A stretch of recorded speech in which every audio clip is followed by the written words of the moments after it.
প্ৰাক্তন মুখ্যমন্ত্ৰী তৰুণ গগৈৰ শ্ৰদ্ধাঞ্জলি অনুষ্ঠান ইতিমধ্যে বিভিন্ন ৰাজ্যৰ বিভিন্ন প্ৰান্তত তেখেতৰ আত্মাৰ সদ্গতিৰ কাৰণে শ্ৰদ্ধাঞ্জলি অনুষ্ঠান অনুষ্ঠিত কৰি আহিছে। আৰু আমি উপস্থিত হৈছোঁ এই তিতাবৰ ঠেঙাল কছাৰী কৃষ্ণচূড়া উদ্যানত। আৰু কৃষ্ণচূড়া উদ্যানত ঠেঙাল কছাৰী সাহিত্য একাডেমী পৰিষদত এতিয়া এনেধৰণে এতিয়া সৰ্বধৰ্মীয় যি প্ৰাৰ্থনা সভা অনুষ্ঠিত কৰিছে, লগতে শ্ৰদ্ধাঞ্জলি অনুষ্ঠান অনুষ্ঠিত কৰিছে। আমি সামগ্ৰিক দৃশ্য দেখুৱাই আছোঁ তিতাবৰ ঠেঙাল কছাৰী ছাত্ৰ পৰিষদৰ কৃষ্ণচূড়া উদ্যানৰ পৰা।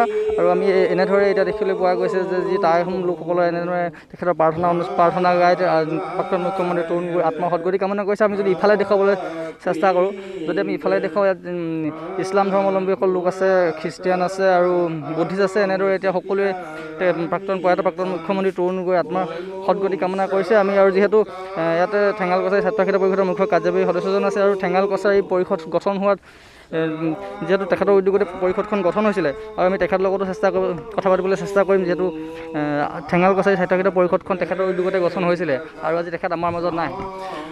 ছাৰক হেৰুৱাই আমি সঁচাকৈ মৰ্মাহত। ঠেঙাল কছাৰী সাহিত্য পৰিষদ, ঠেঙাল জনগোষ্ঠী, ঠেঙাল সাহিত্য পৰিষদ গঠন কৰাৰ মূল মানুহজনে হৈছিলে তৰুণ গগৈ ডাঙৰীয়া। গতিকে ছাৰক হেৰুৱাই আমি মৰ্মাহত।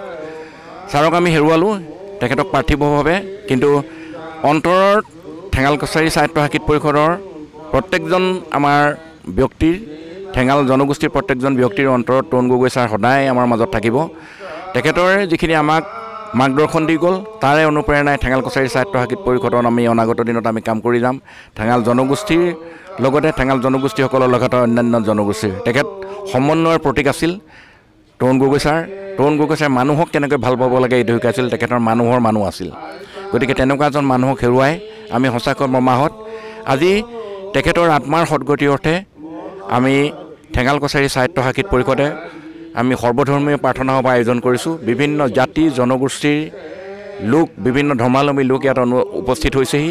তেখেতৰ আত্মাৰ সদ্গতিৰ বাবে সকলোৱে প্ৰাৰ্থনা কৰিছে নিজ নিজ ধৰ্মৰ দ্বাৰা। গতিকে ঠেঙাল কছাৰী সাহিত্য পৰিষদে আমি সেই তৰুণ গগৈ ছাৰৰ পৰা 100 কোটি প্ৰণাম জনাইছোঁ। তেখেতে য'তেই নাথাকক আমাক তাৰ পৰাই সদায় আশীৰ্বাদ দি থাকক।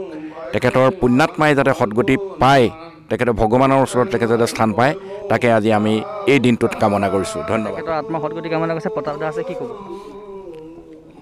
তৰুণ গগৈ ছাৰে এই ঠেঙাল কছাৰী গোষ্ঠীটোক যি কাউন্সিল দি যি আমাৰ জাতিটোক উপকাৰ কৰিলে, তেখেতক আজি আমাৰ মাজৰ পৰা আঁতৰি যোৱাৰ কাৰণে আমি সঁচাকৈ দুখ লাগিছে, মৰ্মাহত হৈছোঁ। আৰু তেখেতৰ যি পদক্ষেপত উন্নয়ন গতি বাঢ়িছে, তেখেতক আজি সেইকাৰণে আজি আমি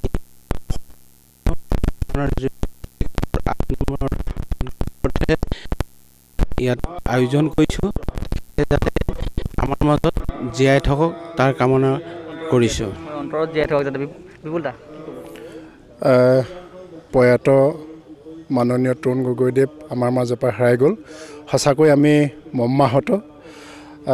তেখেতৰ আমি বিদায় বা তেখেতক হেৰুৱাই আমি সঁচাকৈ বহুত আমাৰ জনগোষ্ঠীটো তথা কাউন্সিলখনৰ বাবে যথেষ্ট ক্ষতি হ'ল। কাৰণ তেখেতৰ প্ৰাণৰ অন্ততে আমাৰ কাউন্সিলখন প্ৰাণ পাই উঠিছিল।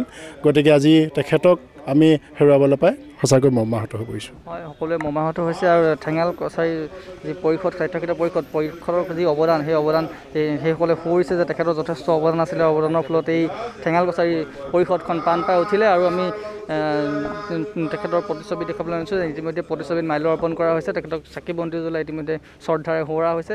আৰু এনেদৰে এতিয়া সকলো ওলাই আহিছে। আমি আহোম জনগোষ্ঠী, টাই আহোম জনগোষ্ঠীৰ লোকসকল আহিছে। তেখেতলোকে প্ৰাৰ্থনা সভা অনুষ্ঠিত কৰিছে। আৰু আমি দেখুৱাই আছোঁ, যিহেতু তিতাবৰ সামগ্ৰিক পৰিৱেশ দেখাই আছোঁ। আৰু যথেষ্ট অৱদান আছে অসমখনৰ লগতে, যে জৰ্জৰিত অসমখন প্ৰগতিৰ পথত নিয়া মূলতে মানুহজনেই হৈছে প্ৰাক্তন মুখ্যমন্ত্ৰী তৰুণ গগৈ। আৰু তেখেতৰ যি বিয়োগ, তেখেতৰ বিয়োগত এতিয়া শোকস্তব্ধ হৈ পৰিছে ৰাজ্যবাসী। আৰু এনেদৰে এতিয়া দেখিবলৈ পোৱা গৈছে যে ৰাজ্যৰ বিভিন্ন প্ৰান্তৰ লগতে তিতাবৰৰ বিভিন্ন প্ৰান্ততো এনেদৰে এতিয়া সৰ্বধৰ্মীয় প্ৰাৰ্থনাৰে প্ৰাক্তন মুখ্যমন্ত্ৰী তৰুণ গগৈ শ্ৰদ্ধাৰে সুৰিছে।